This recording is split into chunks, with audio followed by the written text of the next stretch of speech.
महाराष्ट्र आज 1 मे आणि महाराष्ट्र दिन आहे. आज लेबर डे पण आज सेलिब्रेट केला जातो. महाराष्ट्राला एक सुपर स्टेट म्हणू शकतो. एक एवढा एकटा स्टेट आहे जो 1 ट्रिलियनची इकॉनॉमी लवकरच टच करणार आहे. म्हणजे विचार करा, खूप साऱ्या देशांची 1 ट्रिलियन नाही आहे, ती ती टच करणार एक छोटासा स्टेट महाराष्ट्र. बाहेरच्या देशात पण कुठले स्टेट आहे टॅक्सेस, नेवाडा वगैरे US मध्ये, त्यांनी हे करून दाखवलं आहे, ते करणारे महाराष्ट्र. 15% GDP आहे एकट्या स्टेटची.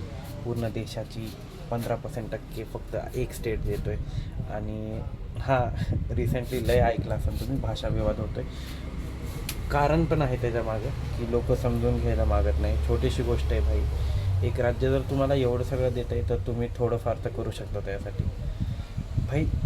म्हणजे किती काय काय दिलं या राज्याने. आणि लोक म्हणणार की सगळे हा जगातून आम्ही सगळे येतो, देशातून वेगळ्या वेगळ्या राज्यातून येतो आहे, तर आमचं आहे का? अरे का ऐकायचं? जे आज देश बघताय ते पण महाराष्ट्रामुळेच आहे.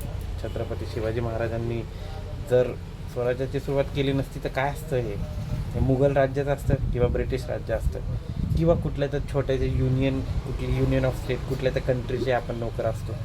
आज पण फ्रान्स खूप साऱ्या कंट्रीजवर कब्जा करू नये, ॲनेक्सेशन केलं आहे, तिथं स्वतःचं राज्य स्वतःची करन्सी चालवतो.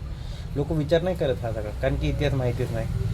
आणि ह्यांची अक्कल तर गुडघ्यातच आहे, तर ह्यांना सांगून पण अर्थ नाही. पण ज्यांना कळतं आहे त्यांना कळावं. आणि महाराष्ट्र दिनाच्या खूप खूप शुभेच्छा. जय हिंद, जय महाराष्ट्र.